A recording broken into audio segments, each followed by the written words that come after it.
Let's talk some sports, baby.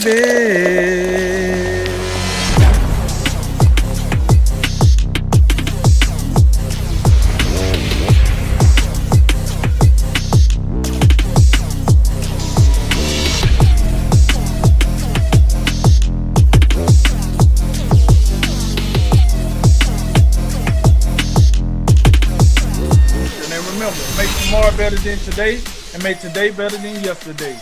And you know what we gonna do. We gonna holler at you until next time, baby. Welcome to A Drink of Wisdom with Jay Wise and Nathan Drinkard. I'm your host, Cody Ward. Thank you for spending some of your time with us tonight. As a reminder to all our listeners, besides being on all your favorite podcast platforms, A Drink of Wisdom is also on YouTube with each show segment available. Head on over, and if you like what you hear, we would appreciate your subscription. What's going on, guys? Big Friday. Got the Big Ten back. A lot of stuff going on. How you doing? A lot of stuff going on. Let's get right to it. Let's talk some sports, baby. You know what it is. You know what I'm saying? Pull up a seat because you know we got to speak, etc., etc. Don't let that get too far ahead of you. Let's roll, baby. All right, on episode 11, the NBA rushes to return. Week 7 is upon us in the NFL, and the Big Ten is back in action. We begin tonight with our favorite division in football. If the presidential debate bored you, you might have found yourself watching the Philadelphia Eagles come back to beat the New York Giants 22-21 thanks to a fourth-quarter rally. Giants tight end Evan Ingram dropped a pass that could have sealed the deal late in the fourth. This, of course, gave Carson Wentz time to march down the field, and he found 5'6" running back Boston Scott for a touchdown, icing the game. The clap sends the Giants to 1-6 on the season, while the Eagles stay alive at 2-4-1 with at least a share of first place tonight. So, Jay, real barn burner, huh? What stood out to you in this game? Well, I have to say, it was definitely a spirited debate last night between the two candidates. You know, they covered a wide range of issues. Wait, what? I'm sorry, folks. We're supposed to be talking about this football game that took place last night, not the presidential debate. Back to the NFC EAST. That debate was pretty good last night, though, in all seriousness. But listen, Giants Eagles, it was a sideshow last night. I don't know if I've ever seen four teams be so bad at the same time. And sadly, we know that two of them are at least somewhat capable. The Eagles with both the Eagles and Cowboys are dealing with some pretty significant injuries right now. But last night, Philadelphia, the inconsistency they showed in this game, because I think we all agreed, looking at their schedule, if they lost this game, it'd be hard to believe to think that they could, overcome a 1-5-1 start, even as just amazingly below average as Dallas has looked. But you got to think about it. They start off with an opening drive touchdown, and then they go radio silent for much of the next 45 minutes of the game. And then, it appeared to look pretty bleak for them when the Giants scored to make it 21-10. I believe they had about 6 minutes left. But then all of a sudden, here come the Eagles. Carson Wentz all of a sudden starts making plays, looking like a top 5 quarterback, which that's the type of quarterback I believe he is. He has not played that way this year thus far. But he started making plays. He made a big throw to John Hightower. I believe that was on the second to last drive. And then the go-ahead throw to Boston Scott. I mean, it doesn't get any better than that. I mean, you're talking about a 5'6" running back on a wheel route right over the top of Jabril Peppers. I mean, it was something special to behold. So Carson, but it's the inconsistency of the Philadelphia Eagles. They have to at some point find some level of consistency. Doug Peterson's got to figure that out. Carson Wentz has to figure it out. I don't know when they're going to have all their players back. That may never happen. But this is something he was able to succeed against last season. I mean, we know this isn't anything new for him. So he's got to be better. Number one, he's got to be better at protecting the football. The turnovers, I think, are the biggest issue. There's just too many of those, and he's got to get that under control. If he does, then I think ultimately they'll be okay. And with how bad this division is, I sincerely think that 6-9-1 may win this division. 7-8-1 is a real possibility too, but it's not going to take a lot because none of these teams are very good. On the Giants side, we haven't talked about them a whole lot since last season. I was never sold on Daniel Jones. I know people thought he was, he's actually doing stuff. He looks competent. Well, that's because, the expectations were set so low because Dave Gettleman put up such a reach to grab him at the 6th overall pick because we thought he looked like Eli Manning. That's the reason for that. The guy made some plays last night. He's got some speed. We saw that speed was on full display. We saw him on the 80-yard run, and then all of a sudden, I don't know what happened. I don't know. You can there are memes galore on what happened to him. I don't know. The irrigation guy put a water spigot up and it got him. What? Even a play that he does right, an 80-yard run results in a flop show at the end. But the Giants, they put up a good fight last night. You gotta give them that. Even with the Eagles' injuries, you'd probably still say the Eagles are still the better team.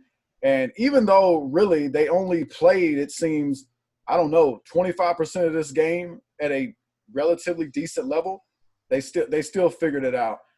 That says a lot about the Eagles. It also says plenty about how below average the Giants are. Yeah, to answer your question, what stood out last night, let me tell you something. I don't know what stood out more. Either A, that we actually had a moderator that knew how to do their job last night in the debate, or B, that Daniel Jones was going so fast he didn't realize how fast he can run. But look, here's the deal. A source told me that Daniel Jones was running, and he seen the end zone, and a thought came across his head. Hold on, wait a minute. If I score this touchdown, we might actually win this game. Hey, we can't get Trevor Lawrence by doing that. I got to go down for the count. I ain't trying to be the quarterback for much longer. This team killing me. So, take that for what it's worth. Daniel Jones, I see you. You're doing your part. Sounds like a hoax. But with that said, listen, I think that game went, it's probably one of the most – it was a compelling game against between two losing teams, two teams that we could probably qualify as dumpster fires. And they put on a pretty compelling game at the end, to say the least. The problem is that game came on the same time the presidential debate came on, and I'm sorry, that ain't going to get it. You would have had to put on two teams that people really care about in order for the NFL to hit their numbers when you got the two president candidates, going back and forth. So, yeah, the Eagles. Here's the deal. When I look at Carson Wentz, if you give him time, he going to deliver. Like, you know what I'm saying? If you give him a chance, he going to deliver. The problem is they ain't gave him much of a chance. The man out there with Boston Scott was the starting running back. You know what I'm saying? Like, every time I watch the Eagles, it's like somebody not there. Like, somebody that I think is going to be there, and they're not there. Then you got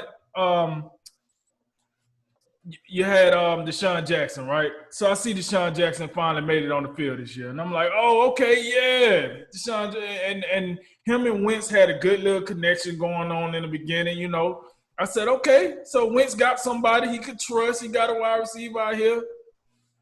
And then, you seen what happened to Deshaun Jackson. You know what I'm saying? Poor guy. The guy come back. It was really unfortunate, man. It was. Yeah. Yeah.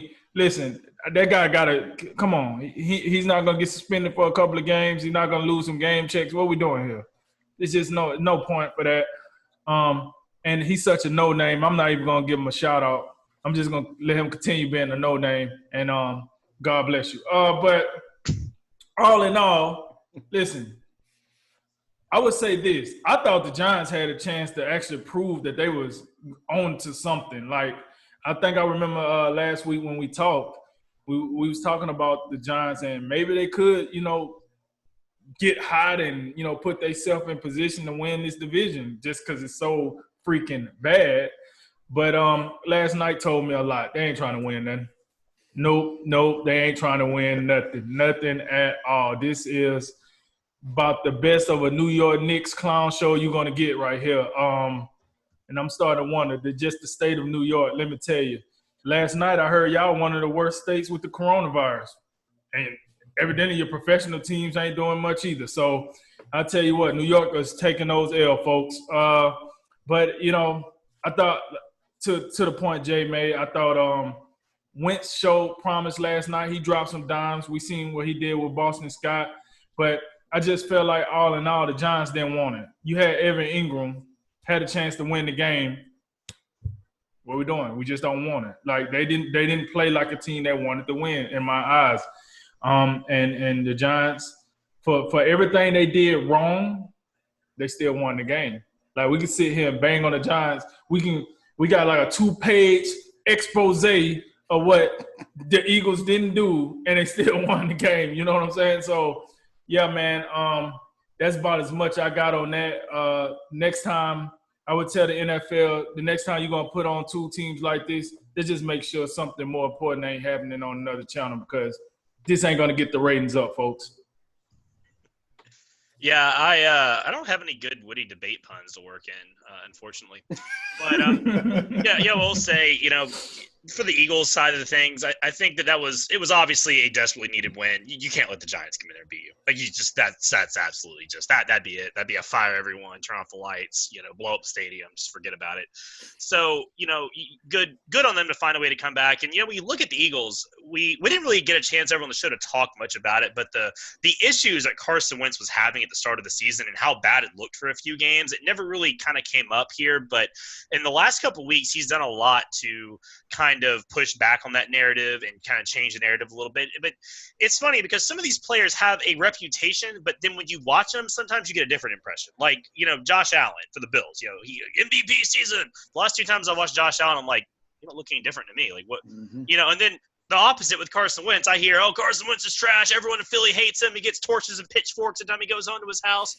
And then I watch him, I'm like, what else is this man supposed to do? Like, the turnovers really, like Jason, are the only thing you can legitimately go, you know, yeah, okay, that needs to be worked on. But my God, you talking about the fish sticks. Like, he didn't have whole fish sticks. He had, like, frozen, half-cut-up fish sticks out there. And he just made it work, you know, 5'6". Store-brand fish sticks. Back. Right. Like, I guess I'll just throw this perfect pass and just win the game. You know, no big deal. So I don't know what else that man's supposed to do. I really don't know. I mean, everyone he has comes back, gets hurt, or is never there to begin with. And the Eagles don't seem like a team that's overly talented, really, anyway. You know, it seems like that ever since the Super Bowl, they've really kind of been doing less with less. You know, like they really haven't maintained the winning very well. So I don't know what else he's supposed to do. So good on them to get a win and stay alive in what's not a very competitive division. And for the Giants, you know, I think might be time for a little bit of a fire sale. You know, this rivalry has gotten ridiculous. They've lost 8 straight to the Eagles, 12 of the last 13. I think you could be seeing the last of Evan Ingram in a Giants uniform. You can see the last of Golden Tate in a Giants uniform. A couple other guys you could be on the block. They traded Marcus Golden today to the Cardinals. This was pretty much your indicator that, all right, this ain't happening this year. Like even at 1-5, you know, you win this game and it's like, oh, okay, well, you know, maybe we can mess around and in that division, yeah. Right. Yeah, most divisions know you're already out, but they still had some chance. And I guess mathematically they still do, but if you couldn't take care of the Eagles, then who are you going to beat? And it's really, to me, it kind of sucks because I thought this team would be a little bit better. You know, Daniel Jones' second year, he had a couple 300-yard passing games, and I thought they were going to be this like grinding, running football team. And without Saquon Barkley, they can't do that.